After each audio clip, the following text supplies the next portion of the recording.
Hello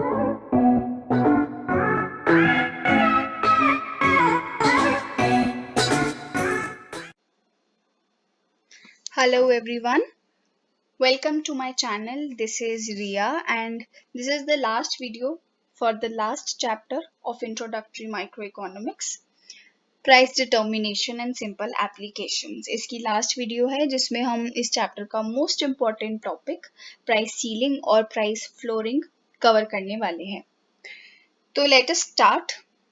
सबसे पहले हमारे पास कॉन्सेप्ट है प्राइस सीलिंग का।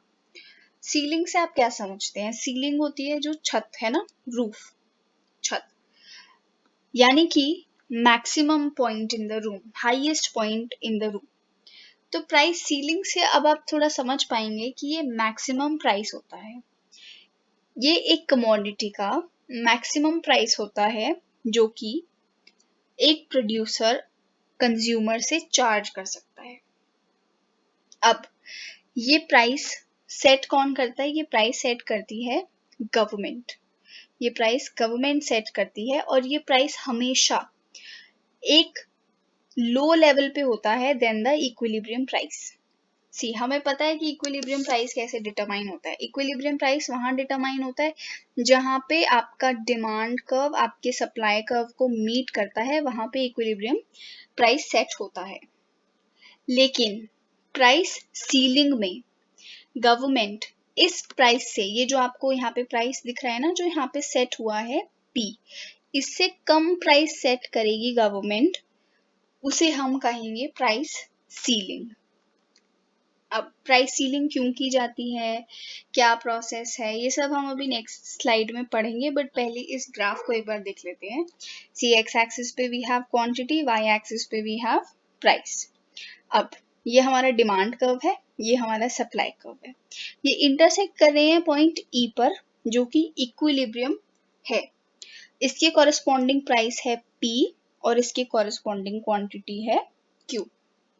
जब प्राइस सीलिंग होगी तो मैक्सिमम प्राइस जो कि प्रोड्यूसर चार्ज कर सकता है, ले सकता है कंज्यूमर से, वो इस प्राइस से लोअर लेवल पे सेट होगा। मान लेते हैं कि इस केस में P1 है वो प्राइस, तो P1 यहाँ पर हमारी प्राइस सीलिंग हो गई है। अब जैसा कि आप देख सकते हैं कि प्राइस क्योंकि कम है इक्विलिब्रियम प्राइस से, तो इस केस में जो सप्लाई है वो कम है डिमांड से, है ना। डिमांड है हमारी QD, डिमांड है QD और सप्लाई है QS। तो डिमांड यहाँ ज्यादा है सप्लाई से और ये केस हो जाता है एक्सेस डिमांड का, जो कि हमने फर्स्ट वीडियो में पढ़ा था। फर्स्ट कंसेप्ट जो आया था इस चैप्टर में वो एक्सेस डिमांड का था। तो अब हम इसको थोड़ा डिटेल में पढ़ते हैं। सी, प्राइस सीलिंग तब की जाती है, ये हमने पढ़ लिया, प्राइस सीलिंग तब की जाती है जब ऐसे बहुत सारे पुअर पीपल होते हैं या फिर ऐसा बहुत बड़ा सेक्शन होता है पॉपुलेशन का जो कि उस कमोडिटी को इक्विलिब्रियम प्राइस पे अफोर्ड नहीं कर सकता। अगर इक्विलिब्रियम प्राइस हाई सेट हुआ है तो हो सकता है कि पुअर पीपल उस कमोडिटी को परचेज ना कर पाए। ऐसे केस में गवर्नमेंट क्या करेगी, वो एक मैक्सिमम प्राइस सेट कर देगी जो कि इक्विलिब्रियम प्राइस से कम होगा ताकि पुअर पीपल उसे अफोर्ड कर पाए। और प्राइस सीलिंग ऐसे ही नहीं किसी लग्जरी गुड पे नहीं होती है, प्राइस सीलिंग हमेशा एसेंशियल कमोडिटीज पे होती है, जिसे खाने की कमोडिटी, खाने फूड आइटम्स, व्हीट, राइस, इन सब के ऊपर प्राइस सीलिंग की जाती है।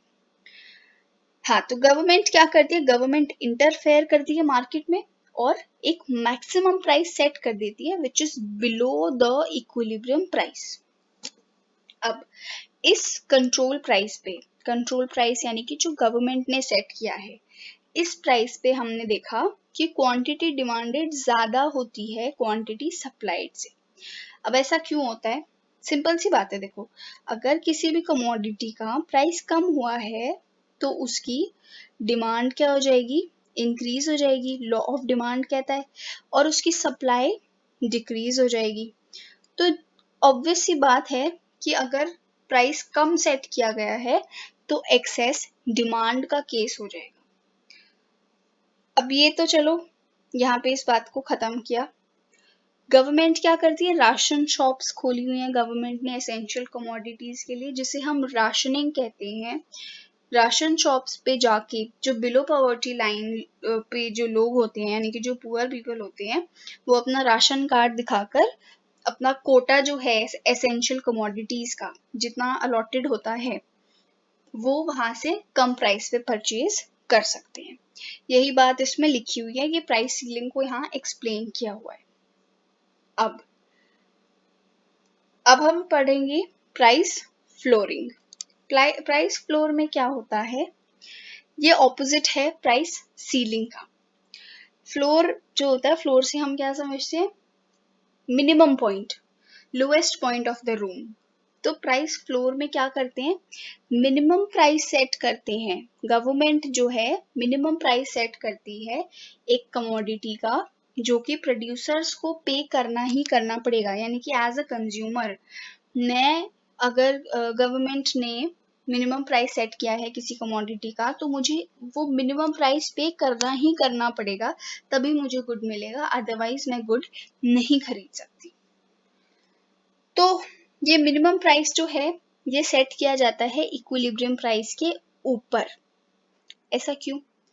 ऐसा उन केसेस में होता है जब आपका इक्विलिब्रियम प्राइस बहुत लो सेट होता है।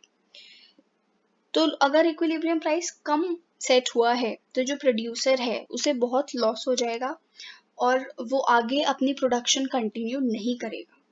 तो ताकि प्रोड्यूसर डिस्करेज ना हो, इसलिए गवर्नमेंट क्या करती है, एक मिनिमम प्राइस सेट कर देती है which is above the equilibrium price. Suppose यहाँ पे हमारे पास डिमांड है, ये हमारे पास सप्लाई है, ये इक्विलिब्रियम यहाँ पर इस्टेब्लिश हुआ।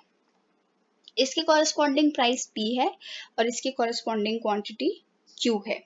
लेकिन मान लो कि ये प्राइस P जो है ये बहुत ही कम है, मतलब प्रोड्यूसर को इससे काफी लॉस होगा। तो गवर्नमेंट क्या करेगी, इंटरफेयर करेगी और एक मिनिमम प्राइस सेट कर देगी जो कि इससे ऊपर होगा, वो सेट कर देगी ताकि प्रोड्यूसर सरवाइव कर सके। और इस केस में जब प्राइस इंक्रीज होता है तब क्या होता है, प्राइस के इंक्रीज होने से डिमांड डिक्रीज होती है। क्यों डिक्रीज होती है, लॉ ऑफ डिमांड। और सप्लाई जो है वो इंक्रीज होती है, क्यों, लॉ ऑफ सप्लाई। तो अब क्या होगा यहाँ पे, जब प्राइस इंक्रीज हुआ तो ये डिमांड कर्व पे यहाँ पे इसके कॉरेस्पॉन्डिंग जो क्वांटिटी है, ये क्वांटिटी डिमांडेड है और ये प्राइस सप्लाई कर्व को मीट कर रहा है पॉइंट एन पे, इसके कॉरेस्पॉन्डिंग जो क्वांटिटी है वो क्वांटिटी सप्लाइड है। तो इस केस में क्या हो रहा है, क्वांटिटी सप्लाई जो है वो ज्यादा है डिमांड से, है ना, which is the case of excess supply. तो यहाँ पर एक्सेस सप्लाई हो गई। अब इसे हम डिटेल में देखते हैं। जब गवर्नमेंट को फील होता है कि price fixed by the forces of demand and supply is not remunerative enough, जब वो अच्छे से कॉम्पेंसेट नहीं कर रहा प्रोड्यूसर को, तो प्रोड्यूसर के फेवर में जाते हुए गवर्नमेंट प्राइस सेट कर देती है जो कि हायर होता है इक्विलिब्रियम प्राइस से। This is done to protect the producers interest. ये क्यों किया जाता है, ताकि प्रोड्यूसर के इंटरेस्ट को प्रोटेक्ट करके रखा जा सके, and to provide incentive for further production, ताकि वो आगे अपनी प्रोडक्शन को रोक ना दे और आगे भी प्रोड्यूस करता रहे। At this suppose price the quantity supplied exceeds the quantity demanded। यहाँ पे quantity supplied ज़्यादा होती है quantity demanded से, यानी कि excess supply का केस होता है। This creates a situation of surplus in the market। तो इसकी वजह से कई बार क्या होता है, surplus भी create हो जाता है। surplus क्या होता है, extra production हो जाती है या फिर extra supply हो जाती है। तो इसको government usually कैसे tackle करती है, ये जो surplus होती है इसको वेयर हाउसेस में स्टोर कर दिया जाता है या एक्सपोर्ट कर दिया जाता है। या तो आप सरप्लस को स्टोर कर लो आगे फ्यूचर कंजम्पशन के लिए, या फिर आप उसको एक्सपोर्ट कर सकते हो। तो इसके दो पर्पस होते हैं। और I forgot to add a slide for the effects, the drawbacks of price ceiling price ceiling जब होती है तब इसके ड्रॉबैक्स भी होते हैं। क्या ड्रॉबैक्स होते हैं कि दो ड्रॉबैक्स हैं। सी सबसे पहले तो है ब्लैक मार्केट्स।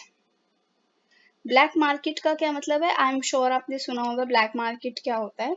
तो ब्लैक मार्केट एक ऐसी मार्केट होती है जहां पर कि कमोडिटी को सेल किया जाता है at a price higher than the maximum price.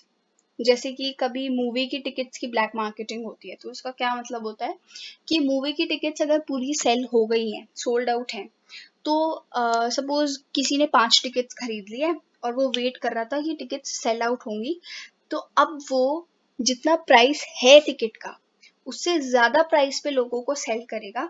इसे हम कहते हैं ब्लैक मार्केटिंग। जब ज्यादा प्राइस पे सेल किया जाता है तो कई बार क्या होता है, जैसे राशन शॉप ओनर्स होते हैं, तो ये क्या करते हैं कि जो इनके पास सप्लाई आती है एसेंशियल कमोडिटीज की, ये उसको अपने पास रख लेते हैं और ये बाद में दूसरी मार्केट में जाके उसको सेल करते हैं एट अ हायर प्राइस। तो ये भी एक ब्लैक मार्केटिंग है which is a drawback of price ceiling. और सेकंड ड्रॉबैक है डिफिकल्टी। डिफिकल्टी किस चीज की, कि जैसे ये राशन शॉप्स खोल तो देते हैं लेकिन यहाँ से गुड्स को ऑब्टेन करना थोड़ा डिफिकल्ट होता है। क्यों? क्योंकि वहां पे लॉन्ग क्यूज होती हैं, कई बार क्वालिटी में भी कॉम्प्रोमाइज होता है, क्वालिटी इतनी अच्छी नहीं होती राशन शॉप्स की प्रोडक्ट्स की कई बार। तो that is also a difficulty, inferior quality होती है। तो ये दो ड्रॉबैक्स हैं प्राइस सीलिंग के। हमने ये काफ़ी इंपॉर्टेंट है, ड्रॉबैक्स भी आते हैं और इनके डायग्राम्स भी आते हैं, तो you should be thorough with the diagrams. So this was all about this chapter, और यहाँ पर हमारा इंट्रोडक्टरी माइक्रो इकोनॉमिक्स का सिलेबस खत्म हो जाता है for class 11th. I hope this video was helpful. You can go and check out my other videos if you want. Thank you.